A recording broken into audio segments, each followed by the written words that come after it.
es tratar de descubrir cosas externas. Avanzamos en la tecnología, avanzamos en la arquitectura, avanzamos en física, avanzamos en matemáticas, pero realmente todavía nos queda por descubrir un potencial infinito que existe, que está anidado en cada uno de nosotros. Entonces el yoga lo que hace por medio de una práctica constante es descubrir que existen en cada uno de nosotros unos estados de conciencia determinados que van más allá de esta realidad sensorial en la que nos movemos. Y justamente hoy en día, al contar con científicos de la categoría del profesor Rodríguez Delgado, por ejemplo, o del doctor José Álvaro Calle y otros muchos, que ya existe un interés en saber ciertas reacciones que se producen desde la mente a través de un mecanismo como puede ser el cerebro, a que pueden ser motivadas. ¿Cuál puede ser la razón de esas situaciones que se presentan en cada individuo? El yoga realmente con su práctica hace que el ser humano adquiera un estado de armonía, un estado de dicha y de felicidad, que en realidad es lo que el profesor Rodríguez Delgado ha estado propugnando desde hace bastante tiempo, es decir, educarnos para ser felices, no educarnos justamente para acumular una serie de información en nuestros centros cerebrales, sino que tiene que haber un tipo de educación que nos lleve realmente a gozar, a disfrutar de la vida y a disfrutar de esos estados de placer y de bienestar. Y es lo que en realidad el yoga ha propugnado y propone desde hace miles de años, porque es más, el yoga más allá de la propia ciencia. La propia ciencia en principio investiga los mecanismos de ciertas circunstancias y situaciones que se presentan. Pero ¿cuál es el origen? ¿De dónde nace? ¿De dónde proviene? ¿Cuál es la causa? El yoga trata, como ciencia vertical que es, de ir a la causa y el origen de todas las cosas. Y eso se logra cuando se obtiene un estado de experiencia trascendental, es decir, ir más allá de los estados cerebrales y de los estados de la mente, que obviamente es muy difícil investigar, ya que en la actualidad todavía no existen los aparatos súper sofisticados para alcanzar, digamos, ese estado vibratorio, ese nivel vibratorio de la conciencia. Bueno, de alguna parte falaba vostede dunha profunda reflexión, de reflexión, non pode ser llamar yoga, pero é unha profunda reflexión. Profesor, de algún xeito o que é fundamental é que se sexa permanentemente conscientes de onde estamos vivindo, que é o que pide o entorno, que o hai que dar o entorno, cal ten de ser a nosa vida. Entón, neste momento, unha persoa que se pare a contemplar a vida con un concepto filosófico desa envergadura, ten un sitio nun esquema social en que hai que estar constantemente loitando, hai que buscar un sitio, mantelo, buscar outro, e constantemente a trayectoria ten que ir cara arriba cos roles que esa sociedade está pedindo.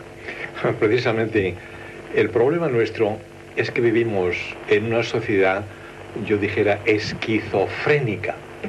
Tenemos por un lado el enorme desarrollo de la ciencia, de la tecnología. Estamos ahora rodeados de máquinas. Fíjate la cantidad de máquinas que hay aquí. Sí. En nuestros hogares están pues todos los aparatos de los electrodomésticos, qué sé yo. Y uno de los puntos que yo estoy intentando avanzar es que hay una discordancia, hay una falta de equilibrio entre el enorme desarrollo instrumental de nuestra sociedad actual, que claro que nos permite vivir mejor en casas, con calefacción, con luz eléctrica, pues sí, todo eso está muy bien, con vida prolongada, todo eso está muy bien. Pero ¿no es cierto que hay una falta de equilibrio entre nuestro desarrollo industrial y la falta de desarrollo ético, moral, mental? Precisamente uno de los problemas actuales es ver en qué mundo vivimos. Un mundo lleno de terrorismo, de guerras, fíjate lo que está pasando en el Líbano, de problemas sin cuento, el hambre en el tercer mundo, son problemas tremendos.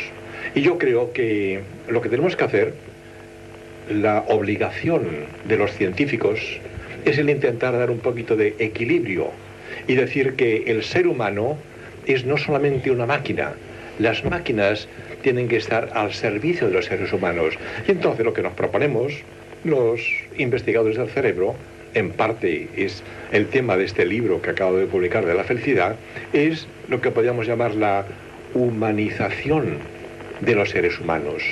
¿Qué es ser humano? Ser humano es no solamente el manejar un ordenador. Ser humano es comprender, es querer, es actuar, es tener originalidad, son muchas cosas más. De manera que yo creo que en el momento actual del enorme desarrollo científico, tenemos que, los científicos, establecer el equilibrio en la humanización de los seres humanos. Esto es parte del desarrollo cerebral, esto es en gran medida la obligación de todos los científicos, humanizarnos. Profesor, doctor Calle, qué difícil todo esto, ¿no? ¿Vostede escoita? Sí, doctor Calle. Sí. Digo que difícil todo isto, non? Porque de algún xeito, si hai uns anos para falar de felicidade había que falar de resignación, é dicir, quen podía ser infeliz? Aquel que facía unha balance do que tiña ao seu redor e non estaba de acordo. Por lo tanto, parece que o matiz de hai uns anos para ser feliz era resignación, non pedir un paso máis alá daquelo que ti podías achegar. E hoxe en día, cal sería o razonamento? Bueno, precisamente yo creo que una de las características por las que el ser humano puede ser feliz es justamente por no reducirle a algo tan simple, aunque fuera muy complejo en principio, como lo que decía el profesor Rodríguez Delgado hace unos instantes cuando decía que no se podía equiparar el ser humano a una máquina. Y yo creo que si el ser humano tuviera la conciencia clara de que es una máquina, esta misma idea le produciría una gran infelicidad, porque el ser humano es buscador y debe serlo por excelencia. Entonces, si hay dificultad en pretender adentrarse en la tremenda complejidad que el ser humano tiene, es algo que supone un reto y que por eso precisamente ya en sí supone un alicate evidentemente positivo. En este sentido, todo lo que sea abrir nuevas perspectivas, campos de investigación, y el yoga no puede duda que las abre en cuanto ofrece un modelo, un esquema de ser humano mucho más complejo, mucho más amplio, que muchos en Occidente desgraciadamente se empeñan en ofrecer. Es muy normal, es muy corriente comprobar cómo se dicen verdades, pero que al ser parciales dan una idea engañosa de lo que puede ser el ser humano.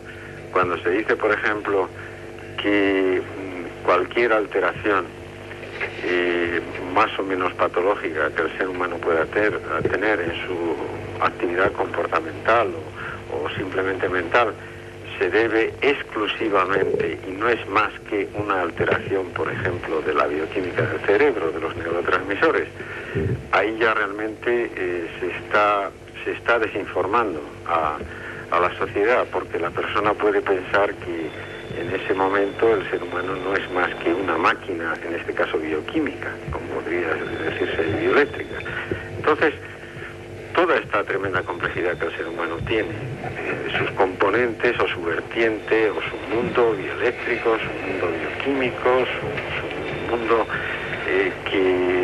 del lenguaje como una componente, toda la dinámica mental, bueno, todo eso yo creo que es lo que hace que concretamente esta faceta de la ciencia sea, sin duda alguna, la más apasionante al mismo tiempo que la más compleja de todas las ciencias. Sí, vostedes hablaban, en definitiva, de buscar a calidade da persoa. Non sei se realmente, igual que se pode aprender a decir moi ben, madama, igual que se pode aprender unha lingua, igual que se pode aprender unha disciplina, hai algún xeito de ensinar a pensar?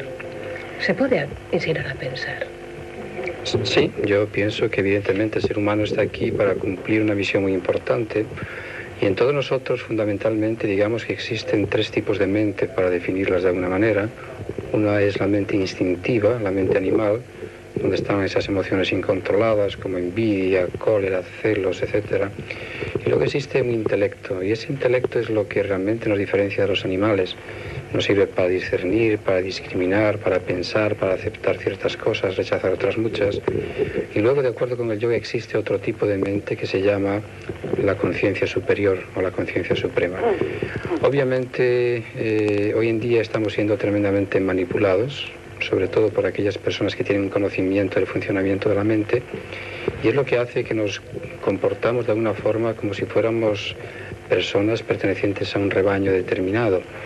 De ahí la tremenda importancia que, como explicaba con anterioridad el profesor Rodríguez Delgado, de que exista una base realmente ética y moral en el ser humano, para que luego exista un tipo de educación que pueda determinar que el individuo se haga mejor como tal, y luego ese comportamiento incida muy directamente en la propia sociedad.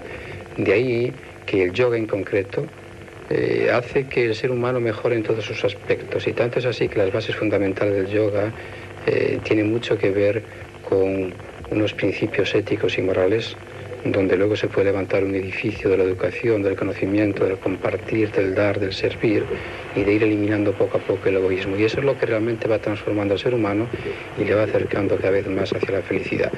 Incidiendo un poco en lo que el profesor decía con anterioridad, si miramos hacia sociedades como muy evolucionadas tecnológicamente, los Estados Unidos, podemos observar que la gente no es feliz en absoluto, y en un momento determinado han puesto sus miras sobre Oriente porque les faltaba un desarrollo interno. Y afortunadamente científicos como los que hoy tenemos aquí en el programa también tratan de investigar en el laboratorio del cerebro y de la mente para darse cuenta que es con el desarrollo del propio individuo donde cambia por completo la propia sociedad. Por lo tanto, considero que es muy importante educar para la paz y para la felicidad. Sí, profesor. Sí, mira, aquí yo tengo que saltar, porque yo creo que esto es un charla, no un diálogo. Y hay una cosa de que Camerino que no acepto. A ver. Ella habla de resignación. Yo creo que es lo contrario. Yo preguntaba, y era un poco para provocar la conversación. Exactamente. Y yo me siento provocado y salto. Magnífico. Y digo, resignación, no, rebelión. Precisamente rebelión intelectual, rebelión inteligente, el no aceptar una sociedad que es falsa, que es desagradable, que es imposible, que las carreteras no funcionan, que el Estado no funciona, que la seguridad social no funciona. No, esto no hay que resignarse. Y la felicidad no es el aceptar una realidad falsa y mala, es rebelarse contra esa realidad, es el intentar cambiarla, es el ser rebelde inteligente. Así es que aceptación, no, rebelión. Ahora, con lo que dice el profesor Calle, que me parece que está muy bien, también tengo que saltar.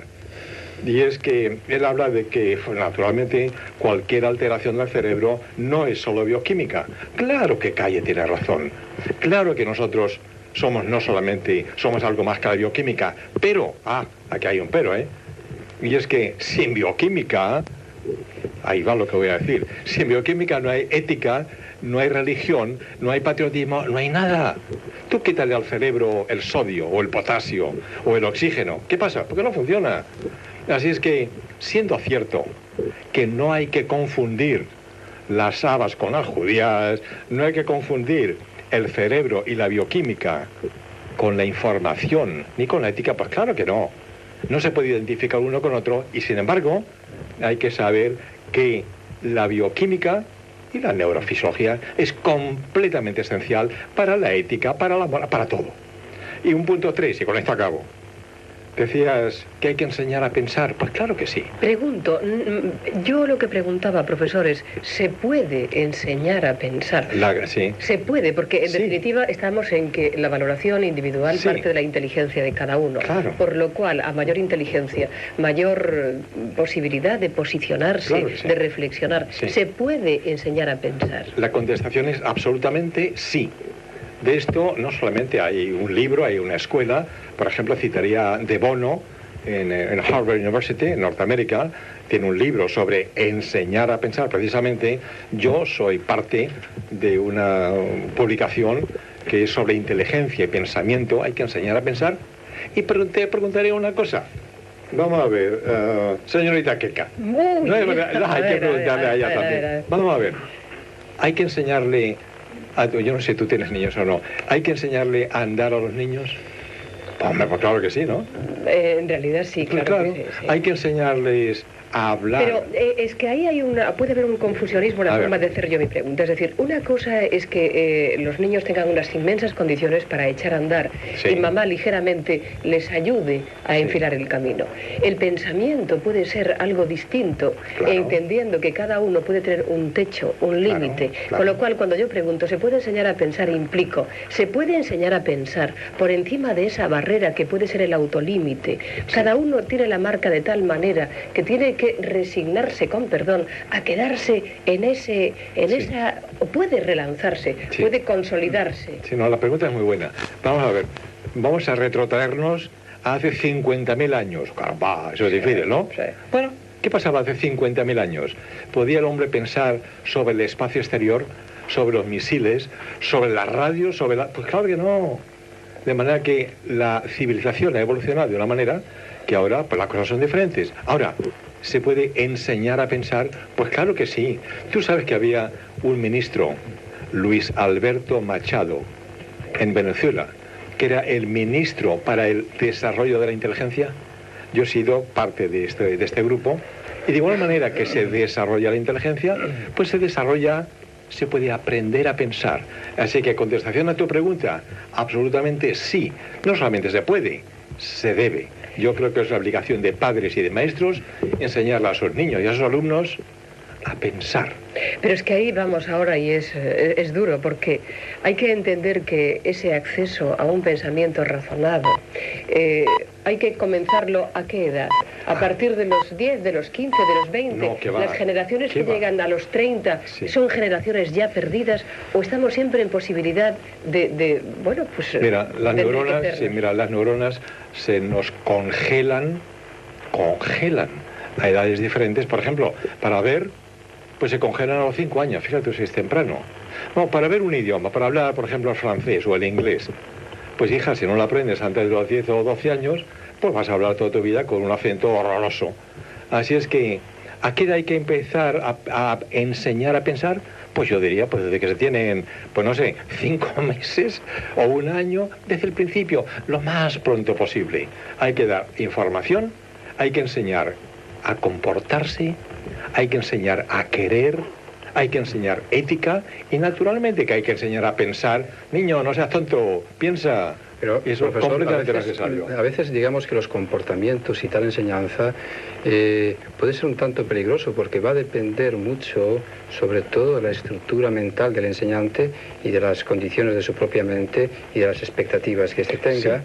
Y toda esa serie de cosas. Sí. Y por otro lado, va a depender enormemente de lo que esa persona espere de la vida, sí. Cuál sea la filosofía de la vida. O sea, que el límite del otro sea mi propio límite. Un político puede enseñar de una forma muy partidista para llevar a cabo una campaña que de alguna forma le convenga a sus propios intereses. Un científico que desarrolle un campo concreto y determinado va a enseñar a sus alumnos específicamente ese campo. Y entonces el ser humano siempre va a estar atrapado en una serie de compartimentos muy estancos. Sí. Y por otro lado, no debemos olvidar lo siguiente, que el ser humano es tremendamente egoísta. Es decir, todos tenemos un ego. Y ese ego busca satisfacción, y busca poder, y busca fama, y busca nombre. Entonces hay que tener mucho cuidado con el enseñante, por otro lado. Sí. De ahí, me hablo estrictamente ahora desde el punto de vista yógico, que todos los grandes maestros propugnan en principio en sus enseñanzas unas bases sólidas y firmes como son el inegoísmo, el dar sin expectativas de ningún tipo. Y justamente es como la sociedad puede crecer y puede educarse de una manera muy determinada. Por ejemplo, ¿a qué se deben hoy en día las tensiones, las guerras, los desacuerdos, sino a etiquetas partidistas? Yo soy inglés, yo soy español, yo soy católico, yo soy religioso, yo soy ateo, yo soy esto. El ser humano se identifica con un rol, con unas etiquetas determinadas que va a hacer que en un momento determinado surjan conatos, surja un tipo de fricción entre unos individuos y otros, entre grupos y otros, entre sociedades y otras. Entonces, lógicamente, hay que ser muy cuidadoso con la enseñanza. Podemos pensar, pero ¿pensar qué? ¿Pensar para qué? ¿A dónde nos va a llevar ese pensamiento? Muy bien, tienes razón completa, pero cuidado, Madana, no caigas en tu propia trampa. No, porque fíjate, verá lo que te voy a decir. Sí. Tú tienes razón. Hay que tener mucho cuidado con el que enseña, pero fíjate lo que has dicho. Hay que tener bases sólidas y firmes. Caramba, pues entonces me estás inculcando... No, se supone que... Bueno, además... no, pero sí tienes razón. Sí que tiene bases sólidas, está bien. Pero el gran problema, y yo estoy ahora hablando como biólogo, el gran problema y la gran limitación de todos nosotros es que no hay opción. O deforman nuestra personalidad y nuestro pensamiento con enseñanzas, con bases sólidas y firmes, pero si tienes razón, si lo grave es esto, no hay escapatoria, porque si no te enseñan, hija, entonces eres un débil mental, porque bueno, esta es la biología, si no te dan ideas, si no te dan técnicas, si no te dan enseñanzas, tu cerebro no se desarrolla y entonces eres un débil mental. Fíjate tú el dilema. O te enseñan con bases sólidas y firmes, deformadas por quien te las enseña, creyendo que tiene razón. Siempre creen que tiene razón. A ver si Khomeini no cree que tiene razón. Pues claro que tiene razón. Y el cardenal, quien sea, pues también todos creen que tiene razón. Todos quieren enseñar sus bases sólidas y firmes. Y los yogas creen que tienen razón. Pues claro que todos creen que tienen razón. Y lo terrible es que nuestros niños no se pueden escapar a esta inculcación que, fíjate un poco, ¿cómo le enseñas a los niños? Sin su conocimiento y sin su consentimiento. Tú le metes ahí lo que yo he llamado la papilla intelectual, de igual manera que les das la papilla alimenticia. Y esos cerebros los formas o los deformas de acuerdo con la cultura, de acuerdo con lo que tú le das a ellos, y no nos podemos escapar. Por lo tanto, lo que yo propongo es otra cosa. Es lo que yo he llamado la libertad de la inteligencia. A los niños, al cerebro, pues hay que formarlos de una manera determinada. Ahora, en cuanto tienes uso de razón, como tú decías, Kika, pues claro que sí, enséñales a pensar, enséñales a aceptar o a rechazar lo que les has dado de muy pequeñitos. Que ellos conozcan por qué. ¿Por qué yo soy comunista o fascista? Me da igual. Y entonces acepta o rechaza. Y por eso yo empecé protestando y hablando no de resignación, sino de rebelión inteligente. Es que Me gustaría intervenir un poquitín. Por favor, calle, por favor. Adelante, adelante. Bueno, yo estoy escuchando y naturalmente yo creo que toda persona está de acuerdo. Pero una de las tremendas dificultades es poner el cascabel al gato en el siguiente sentido. Y es que estamos obligados por la economía de mercados y por los deseos que tiene la industria, el comercio, en formar a buenos expertos en estas materias que son las que se venden mejor. Los niños están casi mediatizados desde que tienen pocos años a aprender aquellas materias y de una forma que no son, a mi parecer, las más adecuadas para tener una mente amplia y versátil, es decir, una mente que en el caso ideal pudiera ser poco menos que renacentista, como la que pudiera tener Miguel Ángel. Y así, por ejemplo, pues siendo una de las artes y al mismo tiempo ciencias más interesantes, la música, por ejemplo, pues no se ve la necesidad, digo en la práctica, el que a los niños, no digo para examinarles, porque ya podría ser un martirio más, sino pues eso, que tuvieran la oportunidad de, como una asignatura, pero que no tuvieran que examinarse, pues enseñarles música, naturalmente adecuada al nivel de esos niños. A los niños, pues, si no es a través de exámenes, luego, sobre todo, cuando ya tienen más de 10 años, pues tampoco se les enseña a comunicarnos los unos con los otros, lo que son las lenguas, los idiomas. En todo caso, cuando ya se hace, pues es amenazándole con los exámenes. Al niño, pues, si se le enseña literatura, no es literatura. Pero en el fondo, doctor Calle, en el fondo parece que estamos con estructuras abstractas, es decir, un papel según el cual a lo largo de 3 meses de los meses del curso hay un sistema de aprendizaje de un idioma sin que ellos vean la función que representa hablar ese idioma. Algo tan sencillo como traer a un niño inglés a su clase, que comprendan la necesidad, o que se haga una excursión hasta Francia o Inglaterra para que comprendan lo que representa. Es decir, o que escuche música y que le expliquen un poco. Claro, nos encontramos en la sociedad, y es el contrasentido absurdo, víctima de su propio producto. No, y entonces lo que yo voy a decir es que cuando ya el niño ya se convierte en adulto, entonces si estamos en el mundo en que nosotros concretamente vivimos, le hacemos ver que lo que se premia es la tecnología en una de las ramas, pero es la tecnología, y se le prepara al adulto para eso. Y es más, hay intereses, porque eso claramente yo creo que es patente, el que hay intereses para que haya personas totalmente especializadas, porque la persona especializada no pregunta, sino que trabaja y obedece, y únicamente pues el que tiene la inteligencia, yo diría casi innata, o en la familia le han enseñado a eso, se puede escapar de ese corsé, y es el hombre que, como estamos hablando, pues es el hombre capaz de pensar, es el hombre capaz de tener una libertad, y es la persona que no se ciñe en sus 24 horas al trabajo que quizá pues se ve obligado para sustentarse a realizar durante 8. ¿Me permiten que haga esas... al estar en la tertulia lo que intento habitualmente es acercarnos a lo que pueden estar escuchando o pensando aquellos que están en su coche, escuchando en su casa. Es decir, vamos a hacer una reflexión absolutamente prosaica, pero que debe ser fruto de un sentimiento muy común. A veces algunas personas, o muchas o todas, en algún momento de la vida o del día, te paras y piensas, bueno, pues yo estoy bien de salud y estoy bien casada o bien casado, mi marido o mi mujer es encantadora y tengo 3 hijos deliciosos y sanos e inteligentes. ¿Y yo por qué no soy feliz? Entonces, ¿por qué no en estos 15 minutos? En el fondo está claro que ese deseo de felicidad es la busca a lo largo de la vida, es una inconcreción, no sabemos lo que buscamos, sabemos que tenemos carencia de... ¿Y qué es entonces la felicidad? ¿Y a dónde vamos de verdad o a dónde queremos ir? Sí, pero ¿cómo que no sabemos lo que buscamos? Eso es precisamente lo que yo quiero aclarar en el libro. Claro que tenemos que saber lo que buscamos, y lo que dice Kika Merino nuevamente tiene razón.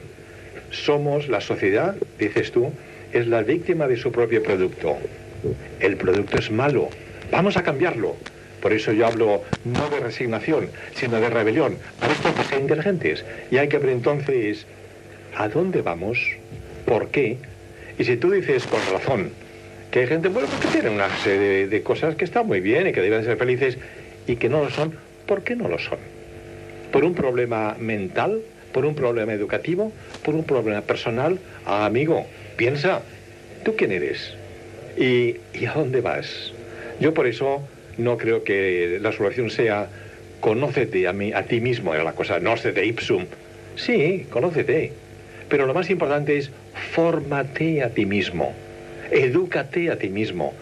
Ten una idea clara de quién eres y de dónde quieres ir. ¿Quieres albañil o arquitecto o médico, lo que sea? Bueno, eso es lo que tú quieres ser. Así es que las bases de la felicidad son no solamente salud, dinero y amor, ¿no? Y con música, es algo más. La base de la felicidad es la interpretación personal de ti mismo. Del ambiente que te rodea, de tus niños, de tu mujer, de tus amigos, de tus enemigos, de todos. Y eso es lo que tú tienes que conocer y entonces tener una idea clara. ¿A dónde voy? ¿Por qué? Y pensar en ti como parte, no de un ser aislado, en ti como parte de la sociedad que te rodea. Tú no eres un ente independiente. Cada vez más somos entes interdependientes. Así es que vamos a elevar un poquito la sociedad que nos rodea, pensar en los demás. De una manera egoísta, ahí va. Si parece que es un contrasentido, no lo es. tú piensas en los demás y entonces cuando eleves el nivel social y los autobuses funcionan mejor y el tren funciona mejor y todo funciona un poquito mejor, pues hija, entonces puedes pensar en ti mismo, en tu mente, en tu ética, en tu moral y ser entre todos un poquito mejor en una sociedad que sea un poquito mejor. Y una sociedad inteligente que no revierta esa inteligencia en un nivel alto de producción industrial, no hace ¿a quién falta. le sirve? ¿A quién le amiga, sirve? te sirve a ti misma. Porque alto nivel de producción industrial, el gran ídolo. No, señor. Tú puedes tener una sociedad, pues, de no tan alto nivel industrial y en el cual tú te sientas muy a gusto y muy bien. ¿Qué pasaba con el labriego gallego de no hace mucho tiempo? Pues, hija, que tenía sus 3 o 4 vaquiñas y que tenía su pequeño huertecito y que se sentía muy feliz y contento. ¿Es más feliz el labriego gallego en el momento actual, en la sociedad súper industrializada? No. ¿Vamos entonces a retrotraernos a la antigüedad? Pues tampoco. Lo que tenemos que hacer es vivir en el momento actual, pero inteligentemente, sabiendo que la felicidad personal es el máximo logro al cual pueden llegar los seres humanos. Madana, entonces un poco lo que puede hacer el yoga es parar a las personas en ese ritmo de vida trepidante, reloj en la mano, estar en un sitio a una hora concreta, salir a una hora concreta, comer en un tiempo predeterminado, salir corriendo otra vez. El yoga lo que hace es parar ese ritmo y obligarse a ver para adentro. Bueno, esa es la gran diferencia que hay en principio entre el yoga, digamos, y la vida común, la vida ordinaria. Mientras el ser humano busca desesperadamente ser feliz, pero digamos que posa su mente en los objetos externos, teniendo una serie de expectativas determinadas, no se da cuenta uno que tales expectativas dependen de su estado mental. Y en la medida en que existan deseos egoístas va a haber una tremenda insatisfacción. Antes comentaba el profesor, o tú misma, no recuerdo exactamente, que uno puede poseerlo todo, tener una mujer hermosa, o un marido divino, hijos, una buena posición económica, una buena posición social, pero sin embargo en esa persona siempre va a haber un vacío que nada ni nadie le puede llenar. Y justamente es que no es más feliz primeramente quien más posee, quien más tiene, porque tiene que preocuparse cada vez de poseer más y de no perder aquello que tiene miedo a perderlo. Por lo tanto, esa persona casi siempre duerme a base de tranquilizantes, y no preguntarle a los multimillonarios. Tampoco, por supuesto, es más feliz quien menos tiene, porque de ser así, los que viven en Calcuta serían los seres más felices del mundo. ¿Quién es más feliz? El que menos desea. Cuando hay un deseo egoísta, hay ausencia de paz y de tranquilidad, porque tu mente se ve inmersa en estados de ansiedad y angustia. Lo tendré, lo poseeré, lo voy a perder, me lo van a llevar, me lo van a robar. Pero cuando tú llevas a cabo ciertas cosas sin expectativas egoístas, eres cuando eres un ser feliz. No vives en estado de ansiedad ni estresado, porque no te estás identificando con unas expectativas de naturaleza egoísta. Y cuando hay deseo, hay ausencia de felicidad. Porque ¿qué es el deseo? El deseo está en querer ser feliz. Y mientras quieras ser feliz, no lo eres, porque todavía no lo has alcanzado. Entonces, hay un problema realmente grave en el ser humano. Que la dicha, la felicidad, la estamos buscando constantemente fuera, cuando es un estado interno en realidad. Y por esa razón, a mí me satisface enormemente que los científicos comiencen ahora de alguna forma a hacer investigaciones en el laboratorio de la propia mente y del propio cerebro del individuo. No investigar tanto hacia el exterior, investigando dentro, como han hecho los yogis durante miles de años. Ahí hay ciertos estados de conciencia que están por descubrir todavía, y es a lo que uno puede llegar por medio de técnicas de meditación. Sí. Bueno, quedan 10 minutos para las 5 de la tarde. Claro, doctor Calle, estando usted en Madrid, pues yo tengo que intuirle. Sí, intervenga bueno, porque igual supongo. Claro. Bueno, yo realmente lo que quisiera decir ahora es que, para no repetir lo que están exponiendo perfectamente mis dos queridos amigos, yo lo único que quería recordar es que una de las grandes ventajas del yoga es que, aunque proporcione en muchos casos las mismas ideas centrales que otros sistemas, una de sus grandes ventajas es que ofrece una metodología muy clara y además, según las diferentes orientaciones que una persona o el camino prefiera elegir. Así, por ejemplo, pues, no sé, en muchos centros de yoga se hace una gran insistencia casi exclusivamente en el yoga físico, y mientras que en otras escuelas, o quizá en ese mismo centro, se hace alusión también al yoga mental o al yoga devocional, etcétera, etcétera. Entonces, como digo, la gran ventaja que ofrece para el hombre de hoy día, que está muy desorientado, es que le dan, indico, unos caminos muy claros y unas metodologías que no es que no existan en otras vías o en otros sistemas, sino que quizá pues porque no lo han sabido exponer tan claramente, o porque efectivamente quizá algunas de las vías no existan, pues permanecen ignoradas por lo menos para el hombre de la calle, el hombre que no es estudioso, ¿no?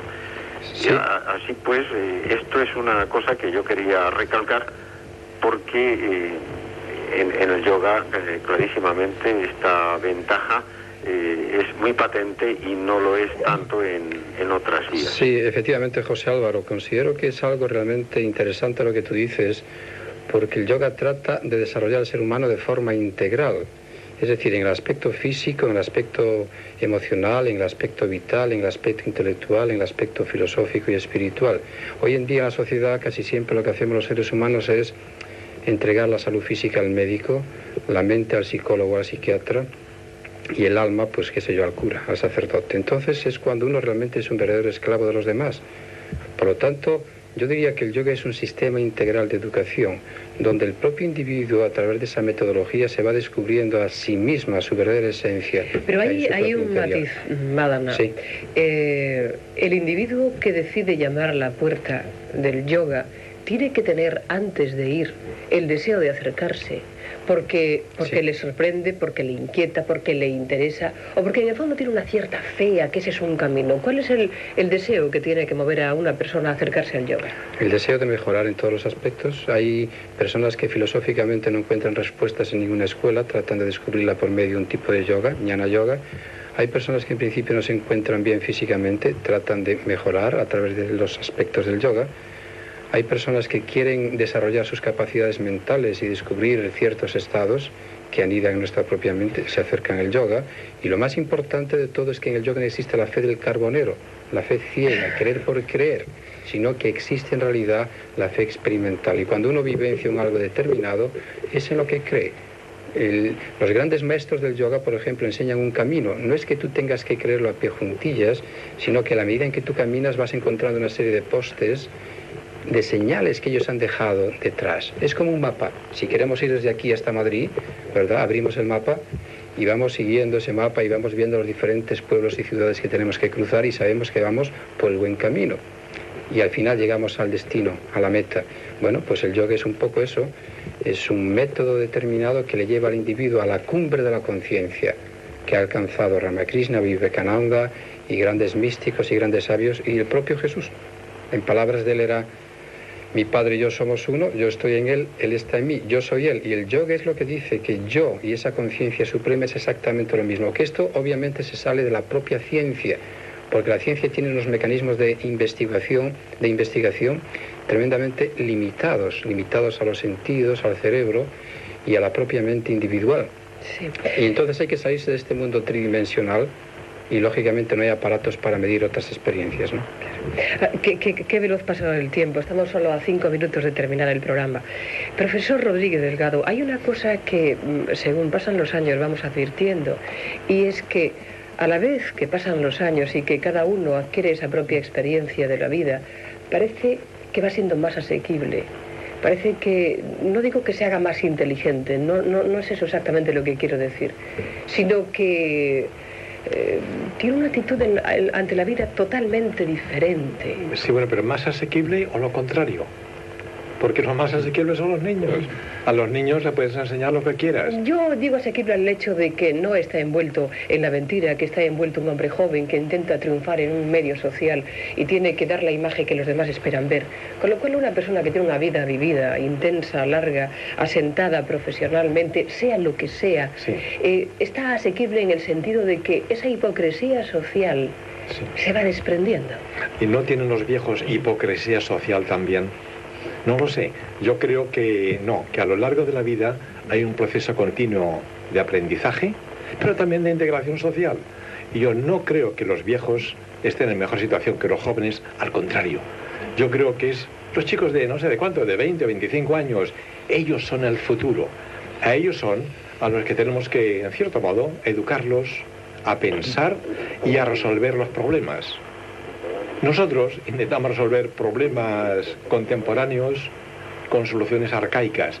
Ya no sirven. En un mundo nuevo tenemos que inventarnos soluciones nuevas. En un mundo de la era atómica no podemos seguir pensando en guerras convencionales. Tenemos que pensar algo nuevo.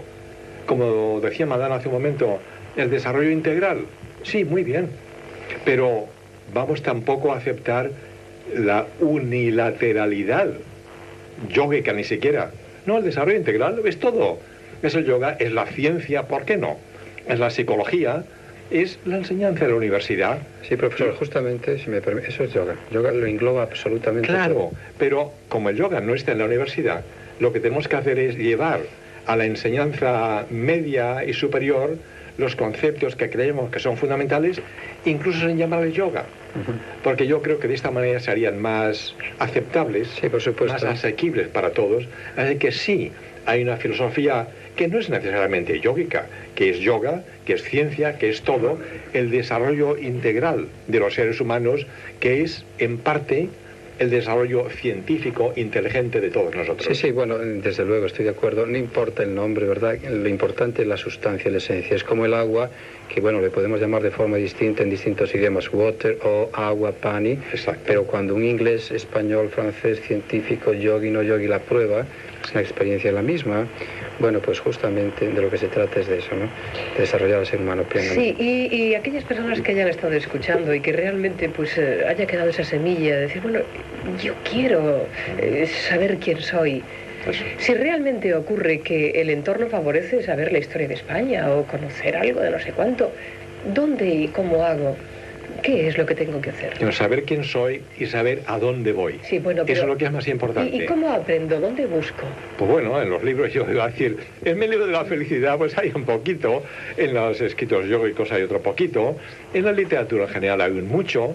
Lo que tienes es que tener una idea clara de tu trayectoria, de dónde vas. Y luego, pues bueno, pues buscar las fuentes donde mejor puedas. Muy difícil es tener una idea clara que buscar en la vida y a dónde acercarse y cómo. Es algo realmente... Ese reloj está mal, ¿eh? Complejo. Está mal, así que hay unos minutos más. Estaba fijando, digo, faltan solamente 2 minutos, voy a apresurarme. No. Es realmente complejo porque además cada individuo es totalmente distinto a otro y las creencias, los gustos, las inclinaciones, las apetencias de cada cual varían enormemente.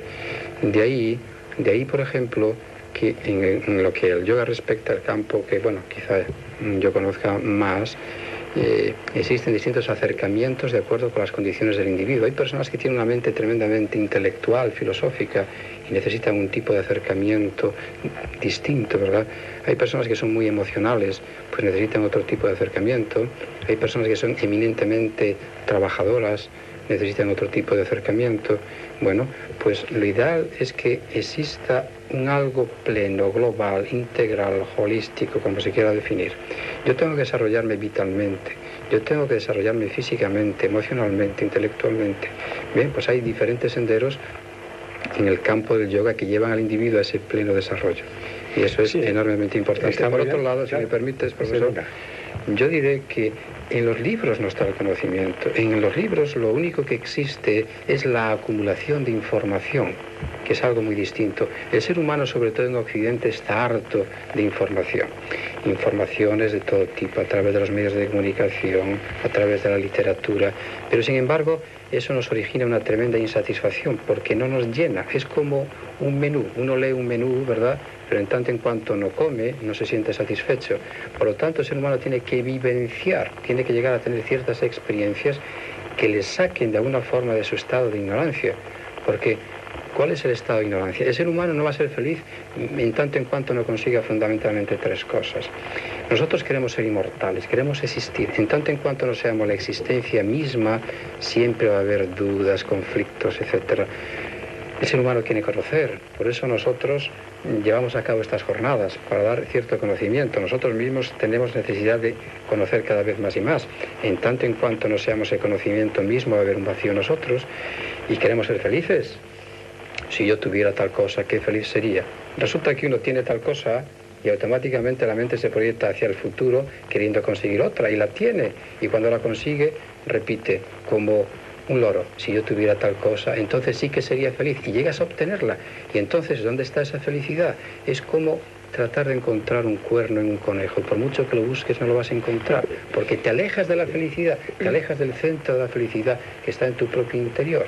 Y este realmente es el secreto, desde mi punto de vista. Bueno, en tu interior, yo diría en tu cerebro. No en mi interior, es decir, yo si abro mi tórax en este momento, no es que esté en el interior, sino que es un estado mental determinado, ¿verdad? Ahora sí que quedan... Lo que me cabe decir es que gracias por una parte a nuestra mente y a la tecnología, la verdad es que afortunadamente estoy con vosotros, podéis estar seguros que es así. Me siento totalmente integrada en la conversación y que, como tú has dicho antes, que me intuías, pues creo que ciertamente yo os estoy viviendo. Creo que es lo último que voy a decir y lo que mejor puedo decir. Pues muy pronto te veremos por aquí, no obstante, el miércoles. El miércoles. Calle, muchísimas gracias. Muchas gracias. Hasta luego. Bueno, pues un minuto e medio. Profesor Rodríguez Delgado, eso que ia vostede a dicir que non poido decir porque non pudo decir. Y esta noche, muy importante. Sí, ten vostede unha conferencia en Vigo, ¿a qué hora? Sí, bueno, me parece que a qué hora. Sí, a las 8 de la tarde, a las 8, sí. Aquí en Vigo, en el auditorio de la Caixa Vigo, el profesor Rodríguez Delgado va a hablar de un tema realmente apasionante, ¿no? Tal como puede ser o como es la felicidad, la meditación y el cerebro. Menudo tema. Bueno, pues nada, a sintonía está de fondo empujando, porque van a ser las 5. Así que, profesor Rodríguez Delgado, muchísimas gracias. Gracias por estar con vosotros. José Álvaro Calle, muchísimas gracias. Madana Moja, muchísimas gracias. Recoger y rematar. Xa van ser las 5 da tarde, tempo de deixar xa co boletín horario, e mañá logo das 4 como sempre. E non se olviden a las 8. Tertulia.